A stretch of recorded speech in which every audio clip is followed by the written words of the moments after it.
No hay excusas. Los presidentes municipales que comienzan hoy su trienio deben dar resultados rápido.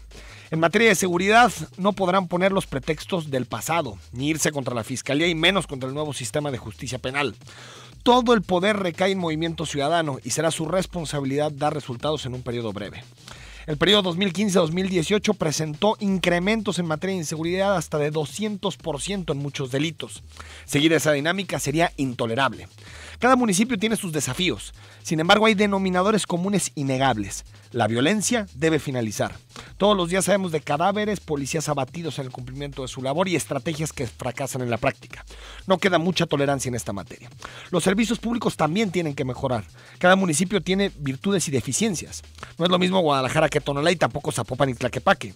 Empero, es urgente avanzar en una agenda que iguale servicios. No es admisible que Tlaquepaque tenga el peor alumbrado público de la metrópoli en comparación con municipios como Guadalajara, que tienen la solvencia financiera para cambiar las 87,000 luminarias de la capital.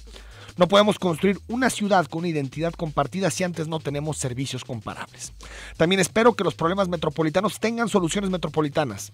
El IMEPLAN está siendo más eficaz que en el pasado y existen los cimientos para que muchos servicios y problemas sean abordados por una instancia que esté por encima de los municipios. La afinidad partidista debe ser un aliciente para avanzar en la metropolización.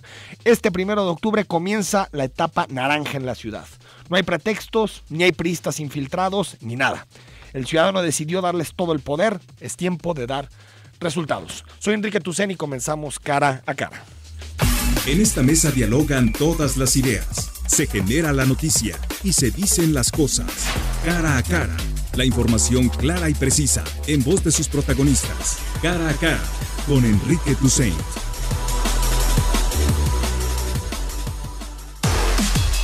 Nuestro país, sus estados y sus municipios atraviesan por una crisis de inseguridad y violencia que debe parar. Es por ello que pondremos todo nuestro esfuerzo y recursos para trabajar para lograr que Guadalajara sea una ciudad más tranquila. Todo el gabinete de gobierno tendrá la prevención de la seguridad como una prioridad y atacaremos con contundencia cualquier acto de corrupción que se denuncie. No habrá intocables. Alcalde de Guadalajara, Ismael del Toro, muy buenos días. ¿Cómo estás, Enrique? Muy buenos días. Oye, pues primer día al frente de la administración de manera formal, después de una larga transición. ¿Cuáles serán las primeras decisiones que tomarás? Pues obviamente las que marca la propia ley. Estoy por estar ya en la primera sesión de ayuntamiento para hacer los nombramientos del secretario general, la tesorera municipal y el contralor, que tú has estado dando cuenta de cómo se hizo el proceso de la Contraloría. Enrique Aldana, ¿no? El contralor. Así es, que fue el que resultó de este proceso abierto con el Comité de Participación Social. Entonces hacemos esa sesión como lo prioritario para que en todas las oficinas, en todas las direcciones, se pueda dar el proceso de entrega-recepción y cumplir con el trámite y requisitos legales de ya estar al frente de esta administración. Pero de fondo en agenda, obviamente, pues lo que tenemos que abocarnos desde ya, y eso será un compromiso, es a estas dos cuestiones que ahorita tú pusiste en el extracto de mi discurso de ayer, cómo generamos confianza de los ciudadanos, y las dos rutas fundamentales es combatir la corrupción, que va a ser un aspecto fundamental de mi administración, y también obviamente todo el cúmulo de acciones que se tienen que hacer desde la lógica de un gabinete de seguridad, de la apuesta por la prevención, de la consolidación y apuesta por tener a la mejor policía para poder hacer frente al grave problema que tenemos de inseguridad. Alcalde, ¿por qué elegiste a Isaías Domínguez Ortiz como comisario? Mira, yo lo estuve comprometiendo y además fue algo que recabé en la agenda, de que tenía que ser un policía de carrera y hacer ese escrutinio para encontrar al policía de carrera que pueda compartir esta visión, que pueda sumarse a este esfuerzo y a estas acciones que desde mi responsabilidad vamos a establecer.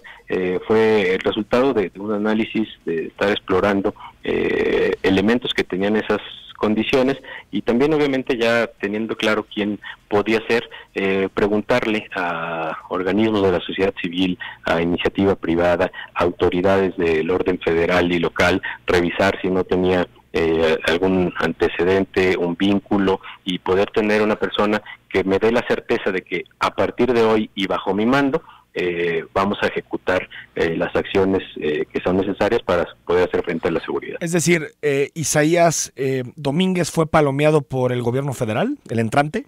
Sí, se revisa obviamente, no el entrante, las autoridades actuales. Sí, sobre todo las de inteligencia, que son con las que consulté para saber perfectamente pues quién es en todos los sentidos, ¿no? Para mí era muy importante que pueda ser una persona que tenga esa certeza de que hoy ya con las instrucciones que yo le dé, con el modelo que yo le planteé, pueda ejecutar las acciones de la comisaría. Y del CISEN, alcalde, te dijeron que no tiene ningún vínculo con el narco ni nada reprobable. Que eso es fundamental, ¿no? El grado de confianza que podamos tener en esas circunstancias.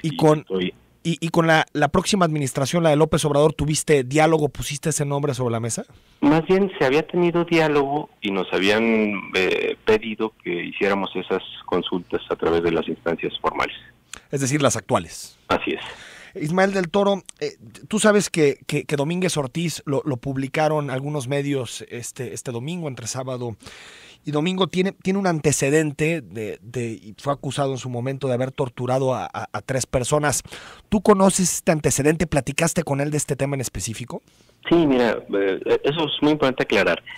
Tuvo funciones en la división de antisecuestros, sí, y estaba obviamente bajo el mando de alguna autoridad. Las recomendaciones que se abrieron fue a un grupo de policías, dentro de los cuales estaba el comandante. Revisé obviamente qué consecuencias había tenido estas recomendaciones, están archivadas, y obviamente pues es parte de lo que te comentaba. Yo hice un análisis de quién es, qué trayectoria, cómo están sus condiciones personales, sus objetivos, para que hoy sí, a partir de hoy, yo pueda ser responsable de las órdenes que se le den y las acciones, obviamente, con estricto apego al respeto a los derechos humanos, se puedan dar. Es decir, sí, identifiqué que no hay un problema jurídico, que no hubo una consecuencia de las recomendaciones, pero también, obviamente, eso me pone en alerta de cuidar una agenda que para mí es fundamental, y pues lo vamos a imprimir a todos los elementos de la policía. Una lógica de una instrucción de parte mía de hacer todas las acciones de la policía, pero en el marco del respeto irrestricto de los derechos humanos. En el caso de Domínguez Ortiz, entiendo que hay una resolución de la Comisión Estatal, una recomendación dirigida a ellos, pero no hay una sentencia en el caso, ¿no? No, es una recomendación. Las recomendaciones obviamente dan alguna instrucción de qué se debe hacer, y ya la consecuencia, después de las recomendaciones que se archivaron por no encontrar elementos dentro de la recomendación. Lo digo con toda claridad, me pone con los ojos abiertos para que sea un aspecto fundamental a cuidar, pero obviamente revisé que no fuera un antecedente que complique las instrucciones y la agenda que yo voy a implementar a partir de hoy. En el caso de Enrique Aldana, ya lo nombrabas, Ismael del Toro, llegó a través de un proceso inédito en donde la sociedad civil pudo intervenir en el nombramiento la primera vez que la sociedad civil interviene en el nombramiento de un contralor municipal. ¿Quedas conforme con la designación de Enrique Aldana y qué atribuciones tendrá el nuevo Contralor Ciudadano? Si tendrá las mismas que en el pasado, si se podrá meter a lo que sucedió en otras administraciones, o es de aquí para adelante, los alcances del Contralor. Sí, mira, quedo conforme con el proceso, quedo conforme con la figura respecto a sus antecedentes y currículum de Enrique Aldana. No puedo quedar conforme hasta que demos los resultados. La agenda es muy importante.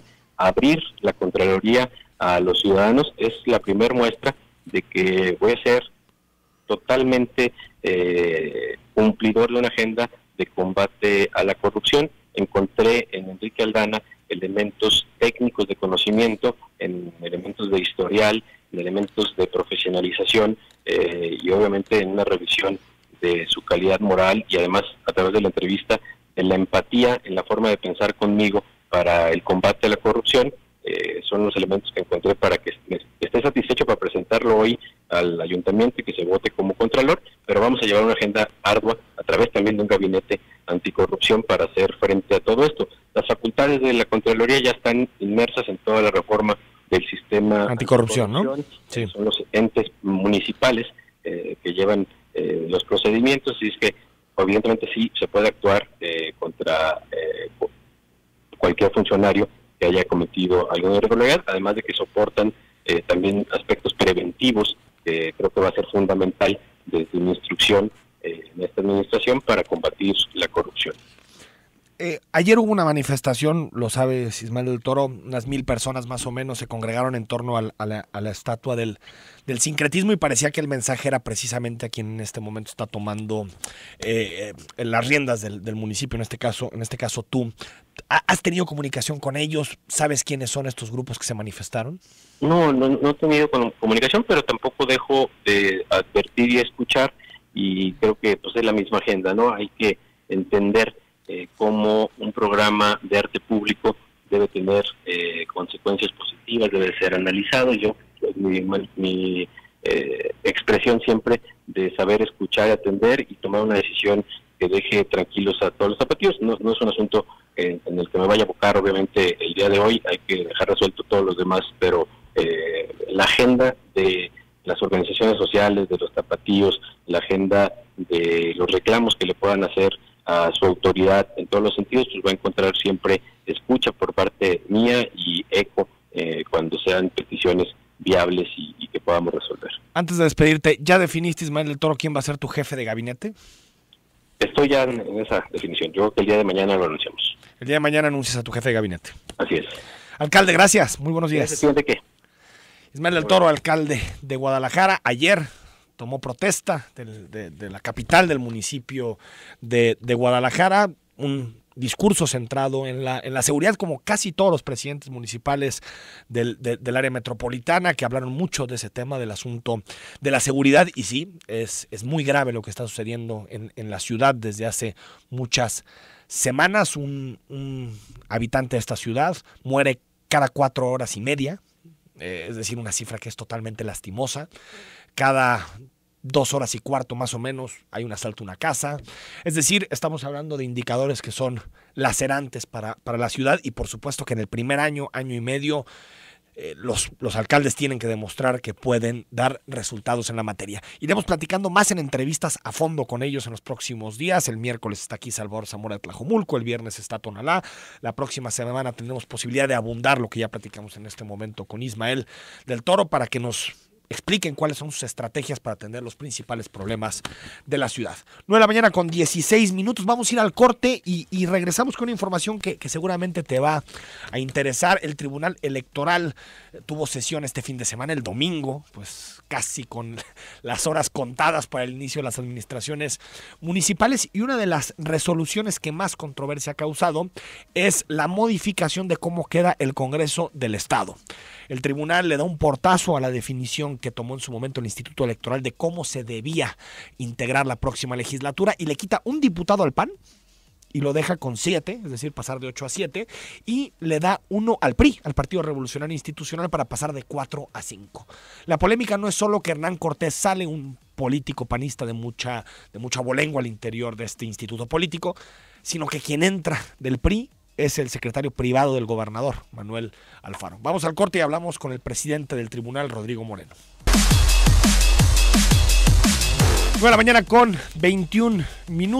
Rodrigo Moreno es magistrado presidente del Tribunal Electoral del Estado de Jalisco, y ya está en la línea telefónica. Rodrigo, buenos días. Muy buenos días, Enrique, gusto saludarte. Oye, a ver, pues polémica por la resolución, la sentencia de ayer para la integración del próximo Congreso de parte del tribunal. ¿Por qué quitarle un diputado al PAN y dárselo al PRI? Bueno, Enrique, déjame contextualizarte en el tema. Sí. A ver, esta es la fórmula de representación proporcional que diseña el Código Electoral de Jalisco.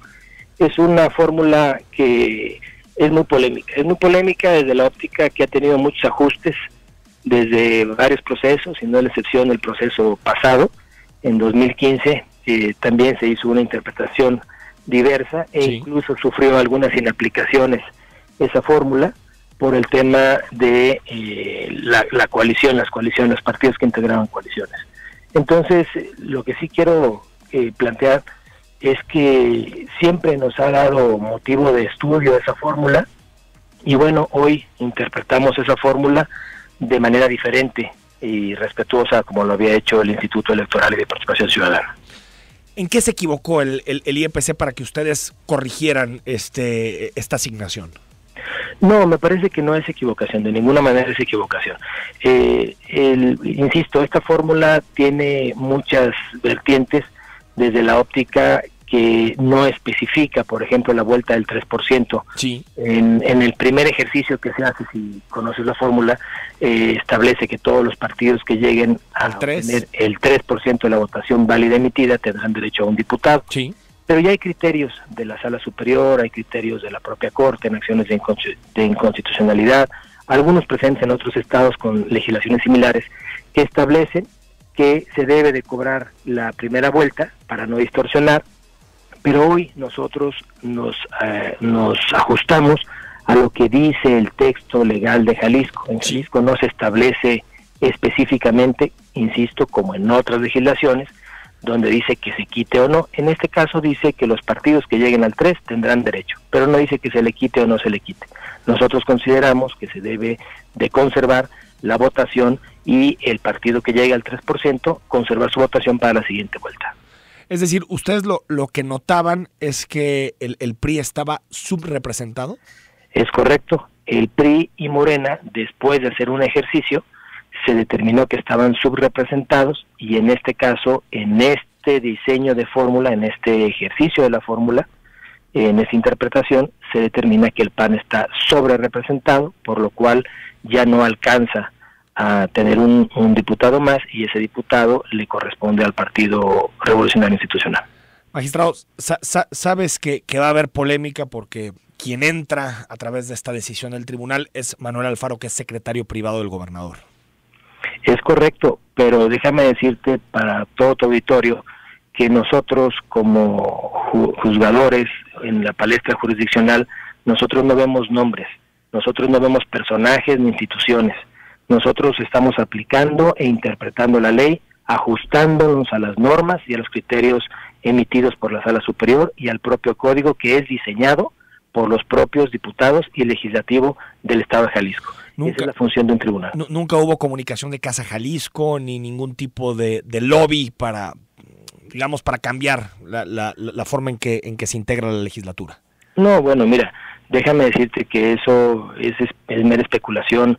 Todos los partidos, todos los actores en los 6 juicios de inconformidad que estuvieron presentados al tribunal, hicieron alegatos de oídas, presentaron sus demandas y eso es natural en cualquier tribunal que puedan tener aspiraciones cualquier actor, pues por eso llegan al tribunal en cualquier materia, pero de eso a que hayan presiones de forma privada, de ninguna manera, no de manera privada no hubieron alegatos, todos fueron públicos y fueron en el tribunal. Magistrado, un par de preguntas más antes de despedirte porque sabemos que tienes otro compromiso. En el IEPC hubo votación dividida en torno a esta integración. El consejero presidente Guillermo Alcaraz Cross votó una fórmula y una integración y el resto de consejeros votaron otra. Es decir, lo que está diciendo el tribunal con esta resolución es que digamos, la interpretación correcta desde el punto de vista de los antecedentes, jurisprudencias, todo, es más bien la que había dado el presidente del IEPC? En cuanto a resultados finales, en asignar más diputados a un partido político que a otro, sí, no necesariamente el desarrollo de la fórmula, pero sí el resultado final. ¿Temes que la sala regional, pues de alguna forma diga que lo que ustedes acaban de resolver no es correcto? Pues bueno, mira, déjame compartirte que la sala regional tendrá su interpretación, los magistrados integrantes de la sala pues podrán determinar lo que ellos consideren procedente, y bueno, pues nosotros seremos muy respetuosos, muy institucionales de acatar la resolución que emitan las instancias superiores. Por último, magistrado presidente, ¿qué determinó el tribunal en el caso, lo recordarás bien, el caso Aristegui, el reportaje que pidió suspender como medida cautelar el IEPC de Jalisco que relacionaba a Enrique Alfaro con ciertos temas de antecedentes penales o con asuntos más bien que tienen que ver con la justicia de los Estados Unidos? ¿Qué sucedió? ¿Ustedes al final discutieron este tema? ¿No lo han discutido?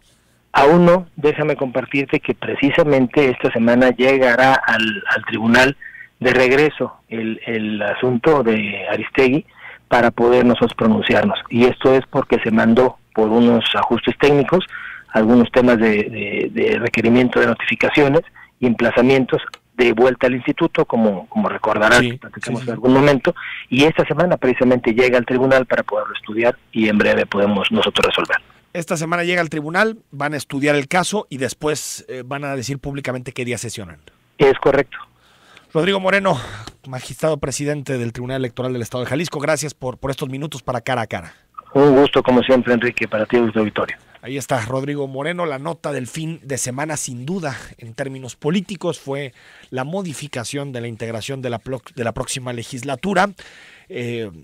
Digamos que cambia un diputado, más bien, digamos, el morbo tiene que ver más con que quien entra es el secretario privado del gobernador del estado, Manuel Alfaro, pero de esta forma la legislatura queda con Movimiento Ciudadano, que tiene 14 diputados. En segunda fuerza estará Morena, ahora sí desempatado con 8 diputados. Luego sigue el PAN con 7, luego el PRI con 5, gana un diputado en esta reasignación que hace el Tribunal Electoral. Después viene el Partido de la Revolución Democrática con 2, el Partido Verde con 1, también, que reclama, por cierto, un segundo el Partido Verde, a pesar de que tuvo nada más 3.5% de voto, y también el Partido del Trabajo, que tiene un asiento en el próximo Congreso. Hay que recordar que estamos a un mes, exactamente un mes de que inicie la próxima legislatura, ahora de 38 diputados y con mayoría importante de Movimiento Ciudadano, pues para alguna forma respaldar las propuestas que haga desde la gubernatura Enrique Alfaro. Vamos a ir al corte. Al regreso seguimos comentando los temas del día. Hoy el diario NTR publica en su portada una investigación muy interesante que tiene que ver con una empresa, la empresa TISA, así se llama, TISA, consentida por el gobierno de Aristóteles Sandoval. Ha recibido más de 1,000 millones de pesos en contratos en el periodo 2013-2017. La mayoría de estos contratos se hicieron a través de asignación directa, es decir, no hubo concurso público. Casi todos los contratos tienen que ver con el transporte público, tanto en cobros que se hicieron por comisiones como de los fondos de reembolso a transportistas, también por impresión y distribución de trasvales y bienevales, y tiene un contrato hasta 2024, es decir, hasta que termine la administración de Enrique Alfaro, por 542 millones de pesos para echar a andar el prepago. Hay que recordar que es una promesa del gobierno de Aristóteles Sandoval dejar en 2018 con el prepago, pues digamos, funcionando y operando de forma correcta en la zona metropolitana de Guadalajara y el interior del estado. Sin embargo, ya lo decía la Secretaría de Movilidad este fin de semana, el prepago está operando un poquito arriba de la mitad, 54% de lo que debería, y siempre ha habido esta especie de debate sobre qué hay atrás del prepago, de los bienevales, de todo este tipo de gastos y contratos que hace la administración pública, que la mayoría tienen que ver con asignaciones directas. Al regresar platicamos con la periodista Sonia Serrano, que realizó la investigación. Te recuerdo el WhatsApp 33 18 80 76 41 si nos quieres comentar sobre qué expectativas tienes de las nuevas administraciones municipales, sobre el fallo del tribunal que le quita un diputado al PAN, Hernán Cortés, y le da uno al PRI a espera de lo que diga la sala regional, o sobre esta investigación que publica el diario NTR, que nuestro compañero Pablo Latapí también citó desde muy temprano en este noticiero.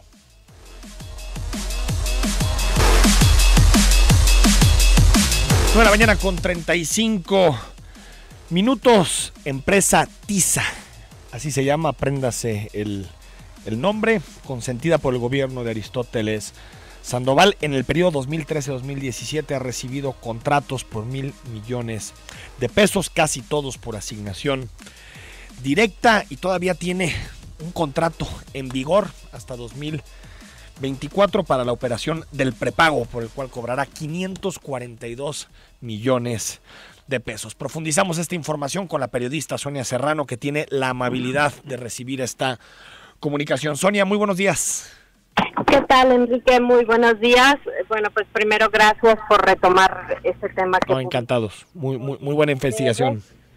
Sí, bueno, pues lo que a nosotros nos llamaba la atención desde hace tiempo es porque en medio de esta crisis que se asegura que tiene el transporte público y en donde todo mundo asegura hay pérdidas, hay alguien que siempre ha salido ganando y que se le siguen asignando contratos a pesar de las quejas que ha habido sobre el jineteo del dinero y otras tantas circunstancias. Bueno, de cualquier forma, la empresa TISA siempre ha sido beneficiada por estos contratos. En una revisión que hicimos acerca de cómo ha funcionado la relación del actual gobierno con esta empresa, nos encontramos que hay 12 contratos de 2013 a 2017, esto porque la información de 2018 todavía no se transparenta, Sí.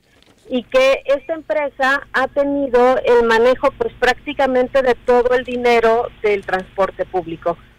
¿Es esto ilegal? No, podemos aclarar esta parte, que no es ilegal, pero sí despierta algunas sospechas sobre muchos detalles.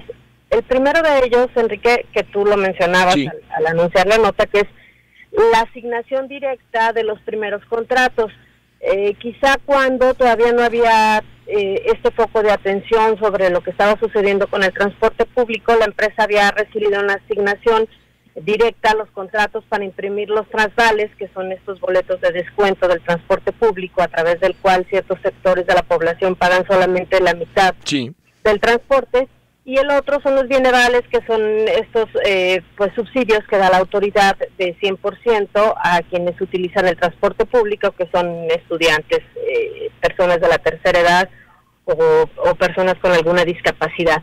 Pero además, en el transcurso del gobierno se le empezó a entregar a la empresa TISA el manejo de los fondos de este dinero, es decir, los 1,000 millones de los que hablamos en la nota Sí. no tienen que ver con un dinero que se le pagó a TISA, sino una parte que su comisión son 146 millones de pesos que les quedaron a ellos libres de polvo y paja, pero además tuvieron el manejo de alrededor de 1,000 millones de pesos, que son todos los cheques que se han emitido desde el gobierno del estado en materia de transporte público, es decir, las personas que compran los transvales Sí. van y pagan en una oficina, pero ese dinero no va directo a la caja del gobierno del estado, sino que va a las cuentas de TISA. E igual el subsidio que paga el gobierno del estado por los bienevales, el dinero va a las cuentas de TISA y posteriormente llega a los transportes. O sea, es intermediaria de todo. Exactamente. ¿Tú te imaginas lo que te arrojan en intereses, en Claro. manejo y en ganancias, 1,000 millones de pesos? Pues Sí. ahí está este detalle que salta o que llama la atención en el caso de la empresa TISA. Y los Después, 146 millones, perdón, Sonia, nada más para que quede un poquito más claro, esta es la comisión por todos estos servicios, entre comillas.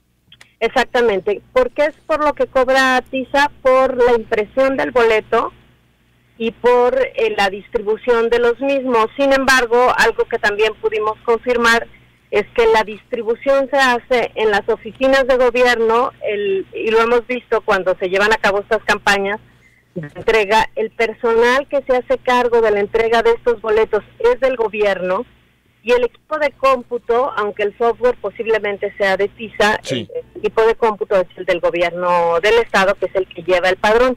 Pero además el padrón de beneficiarios, la información es del gobierno del estado. Entonces, lo que cobra de comisión TISA es por ahí poco menos, empezó cobrando un poco menos de 25 centavos y ahorita está un poco más arriba de esa cantidad. Es decir, cada que una persona se sube al camión, esta empresa gana. Y bueno, pues para los transportistas que se han quejado tanto, yo no sé si su ganancia Sí. ya libre de polvo y paja llegue a los más o menos 30 centavos, que es lo que debe Claro. estar cobrando en este momento TISA por pasajero. Sonia, pero de acuerdo a lo que ustedes mismos publican, uno de los primeros socios de esta empresa fue Jorge Higareda, de la Alianza de Camioneros. Entonces, pues también por ahí causa algún tipo de suspicacia, ¿no? Claro, pero hay otro dato que es muy curioso, Enrique, es que esta empresa cambió de propietario. Sí. Higareda dejó la empresa y se queda ya solamente con otro propietario, que es Fernando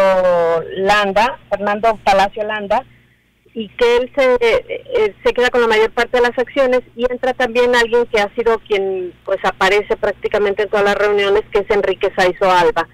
Ellos son los que finalmente se quedan con las acciones de TISA, pero sí, esta empresa comienza en el gobierno de Ramírez Acuña, 2001, ¿no? González Márquez, exacto, con justamente Higareda al frente de la misma, que recordarás fue alguien muy metido en los negocios del transporte público, por ejemplo con Macrobús, ¿no? Sí, con Emilio González, ¿no? Claro, pero hay otro detalle, además, le garantizan a TISA la permanencia incluso por encima de la actual administración. Sí. Tendrá contrato por todo el gobierno de Enrique Alfaro, porque le asignan en una licitación que además también es un poco extraña porque solo participan 2 empresas y no hay una coincidencia. Estos datos los detallaremos más en la edición de mañana. Sí. Y no hay coincidencia en los datos que aparecen en la apertura de propuestas, en la sesión de apertura de propuestas de la licitación y la asignación final. Y esta empresa ya no cobrará comisión por boleto, sino cobrará un monto fijo que será de 542 millones por estos 7 años de contrato. O sea, ya no cobra los 25 centavos. No, ya ahora, independientemente de quién vaya al prepago, que eso es lo chistoso. Es la tarifa. Ellos cobran. ¿Por qué? Pues porque si hubiera sido por tarifa, pues dependería de quién compra la tarjeta o quién se decidirá al prepago o qué empresas sí se suman al prepago con TISA, que recordarás hubo una polémica porque primero los querían obligar a que fuera con TISA y posteriormente se decidió que una parte del proceso de prepago puede contratarse con otras empresas, que ya hay 5 empresas que participaron en estos procesos, pero de todas maneras eso ya no le afecta a TISA porque TISA va a cobrar un monto fijo de 542 millones. Ellos imprimen, Sonia Serrano, la InnovaCard. Sí, ellos son los que imprimen la emiten, InnovaCard, digamos. Sí, que es una tarjeta que tiene ciertas características, es un chip, la tarjeta tiene un chip que acumula información de los datos del usuario, sí. Las recargas, dónde recarga, dónde se baja, por este tema de que habrá descuentos ahora por el transbordo de un servicio a otro, por ejemplo en el tren con respecto a el macrobús, o si utilizas alguna de las rutas empresa. Entonces esta será el pequeño, pues la diferencia que hay o por qué se decidió por esta tarjeta, que en la licitación, sí fue una licitación abierta, pero claro que TISA tenía todas las ventajas, Enrique, porque la empresa venía ya acompañando todo el proceso de transporte y por supuesto es la que tiene el padrón, el que sabe cómo funciona y la que venía pues imprimiendo todo o tenía el acceso a toda la información relacionada con el transporte. Es decir, comienza en una posición ventajosa para ganar también esta licitación. Exactamente. Ahora, Sonia, ¿no se supone que si el gobierno firma un contrato que es transeccional, que trasciende el actual sexenio, tiene que recurrir al Congreso y que en el Congreso le validen esa operación? Sí, en este caso lo que hace el gobierno del Estado es se agarra de este acuerdo que le autoriza el Congreso del Estado para el prepago. Entonces, lo que está autorizado es el servicio de prepago y entonces dicen, bueno, como ya me autorizaste el prepago y el prepago trasciende esta administración, pues entonces contrato contrato a la empresa más allá de mi administración. Entonces, Trasvales, Bienevales, manejan los recursos que llegan a través de esas vías, reciben comisiones por manejar estos recursos y aparte les tocará operar todo el proyecto de InnovaCard. Así es. Pues fue bien. O sea, estamos hablando además de estos 1,000 millones que ya manejaron, estos otros 542 millones que les tocarían a lo largo de los próximos 7 años, más habrá que ver si le siguen asignando los contratos de Bienevales y Trasvales, o como sea que se llamen los programas sociales en el próximo gobierno. Sonia Serrano, pues buscaremos a OCOIT, también a la CEPAF, pues para ver cuáles son las reacciones en torno a este tema y mañana le damos seguimiento con lo que ustedes publiquen, Sonia. Te van a enviar con Rodolfo Guadalajara. Ahí lo vamos a buscar, Rodolfo, para que nos explique. ¿Quién está al frente de eso? Gracias, Sonia. Gracias, buen día. Muy buenos días. Ahí está Sonia Serrano, periodista. Interesante porque creo que cada vez más las herramientas de transparencia nos permiten a los periodistas encontrar este tipo de contratos que muestran muchas contradicciones, como sucedió en el momento. Aquí le presentamos el reportaje sobre fotomultas en su momento, que fueron de poquito en poquito convirtiéndose en bolas de nieve, porque el gobierno no podía explicar, desde Emilio González, porque esos primeros contratos se firmaron en 2011 con Emilio González Márquez como gobernador, por qué se habían firmado, por qué con esos criterios, por qué la empresa cobraba 65% de la multa. Es decir, contratos que parecen leoninos, que no parecen que tengan como objetivo la defensa del interés público, sino ponerle a alguien el balón votando para hacer negocios.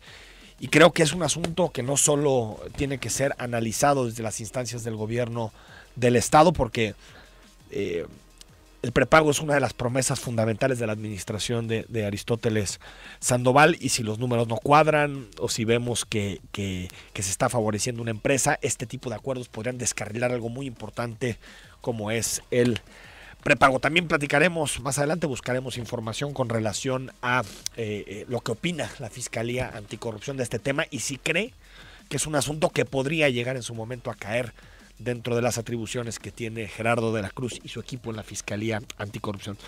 Por cierto, desde temprana hora le hemos venido dando seguimiento a la falta de pago a gente, a personal del sector salud que está exigiendo, en particular de la sección 28 del sindicato de trabajadores de salud en nuestra entidad.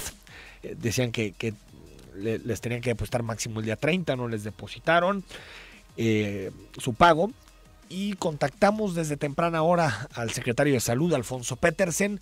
Nos traslada dos opiniones, ahorita prefirió no declarar en torno a este tema, pero nos traslada dos opiniones. Lo primero es que los recursos son federales, es decir, son bolsas que tienen que llegar de la federación y que no llegaron como debían de haber caído, como suele suceder al término de la semana.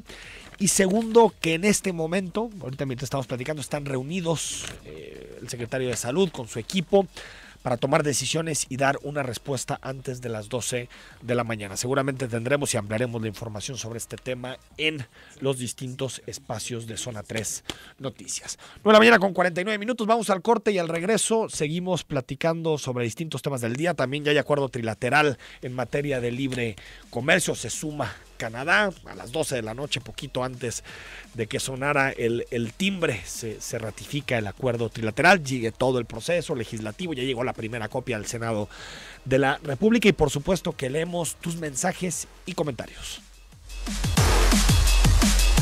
9 de la mañana con 52 minutos, gracias por seguir con nosotros. 1 de octubre, día de inicio de administraciones municipales. Las 125 administraciones locales comienzan hoy a despachar con muchísimos retos. El primero, seguridad; el segundo, servicios públicos, desde la basura hasta los pavimentos, los espacios públicos.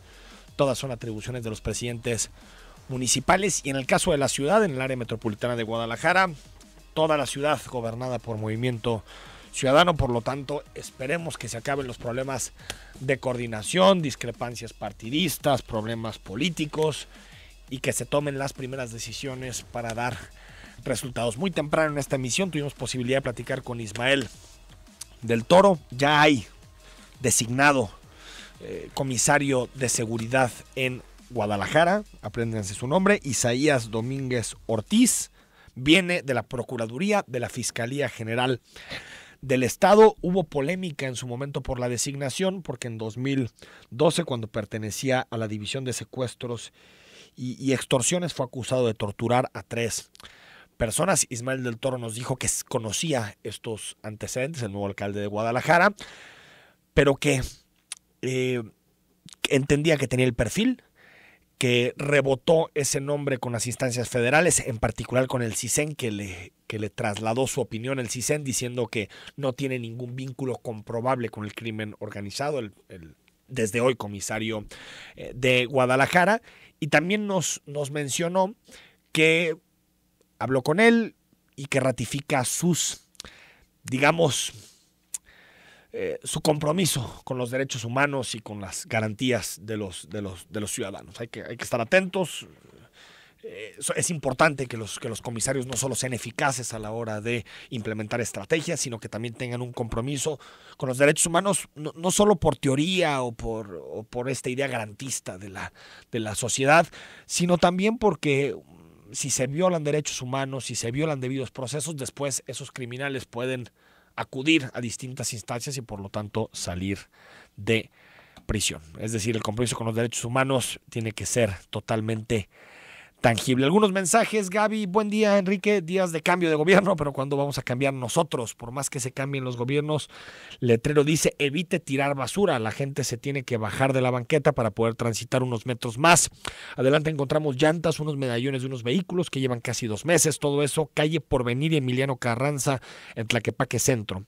No podemos pedir al gobierno que nos haga todo cuando nosotros no tenemos ni valores. Coincido totalmente contigo, Gaby, nuestra ciudad es un espacio de corresponsabilidad en donde las autoridades tienen que responder, pero también nosotros como ciudadanos, respetando las banquetas, respetando la limpieza de nuestra ciudad, y la foto que me trasladas, que me mandas de Tlaquepaque es totalmente inadmisible.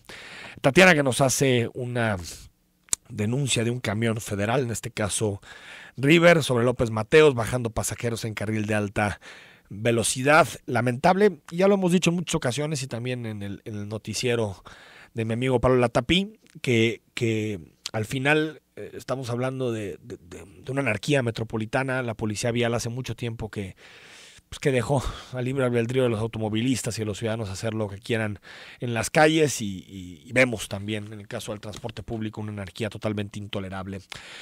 Buen día, Enrique. Espero que el nuevo Mesías del Salto de Movimiento Ciudadano, Ricardo Santillán, trabaje. Primero el nepotismo de los aviadores que hay, porque está peor que la policía de Guerrero, que no vaya a estar regalando calabazas y elotes los próximos 3 años. Aquí estaremos pendientes de lo que suceda también en municipios como El Salto, que por no ser parte del centro y el corazón de la zona metropolitana en muchas ocasiones lo perdemos de vista, pero de acuerdo en lo que señalas. Nos dice la señora Mercedes, si tú también quieres justicia, ayúdame a compartir esta imagen sobre Javier Duarte, sí, una pena. Vamos a profundizar en próximos segmentos de cara a cara la información sobre Javier Duarte, irla explicando, porque creo que es importante encontrar todas las falencias del proceso que nos pueden indicar mucho. Javier Caso, buenos días, muchas gracias, Javier. Claudia Villa, buen día, Enrique, no estoy de acuerdo con tu comentario editorial. Si no cambian las leyes en la reforma judicial, no se puede acabar con la delincuencia, pues los dejen libres más rápido de los que los atrapan. Chequen a Tiza, de seguro los dueños son finísimos priistas o sus prestanombres, eso es un gran fraude, o finísimos panistas. Bueno, había uno en particular que señala Sonia Serrano en su reportaje, Jorge Higareda de Alianza de Camioneros, muy cercano a gobiernos panistas, en eso tienes toda la razón, Claudio. En el asunto, Claudio, de las leyes, sí hay que hacer ajustes al nuevo sistema, yo en eso estoy de acuerdo contigo, incrementar los delitos que tienen que ver con prisión preventiva, todo ese tipo de cosas. Sin embargo, lo que me refiero no es tanto en creer que no hay cierto impacto o influencia de esos elementos, sino en que el ciudadano mandó un mensaje en las urnas y es todo el poder a Movimiento Ciudadano, Congreso, Gobierno del Estado y alcaldías. Y por lo tanto, a mí me gustaría más resultados que excusas en los próximos meses. Más bien el comentario iba relacionado con eso, admitiendo, como tú dices, que el nuevo sistema de justicia penal necesita ajustes. 2021, Enrique, de todos es sabido el gran fraude de Tiza. Como muestra es que un funcionario de Citeur fue el que hace el trámite de la creación de la empresa, ese es un buen dato, y mensualmente le dan cerca de 40 millones. Estas asignaciones están registradas en los estados de resultados. Citeur, negocio de Rodolfo Guadalajara, y Novacard ha fallado desde el principio. Gracias por tus comentarios, seguiremos investigando por la vía que nos trazas.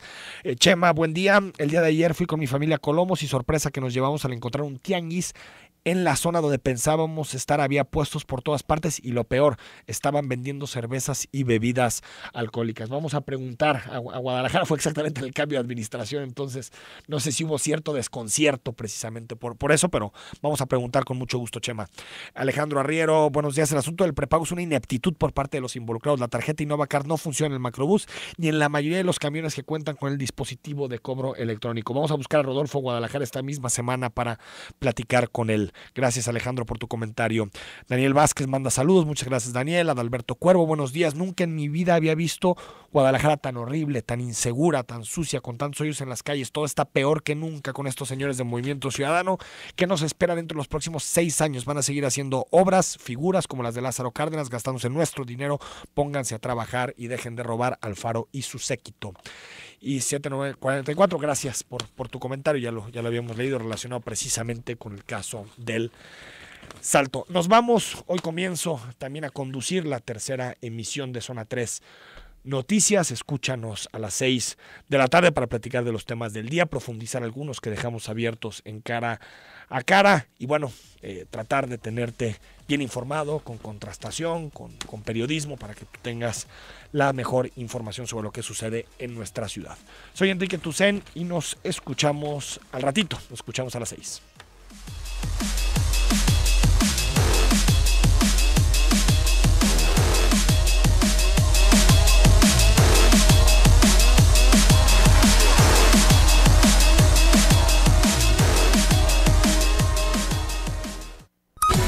La información al momento.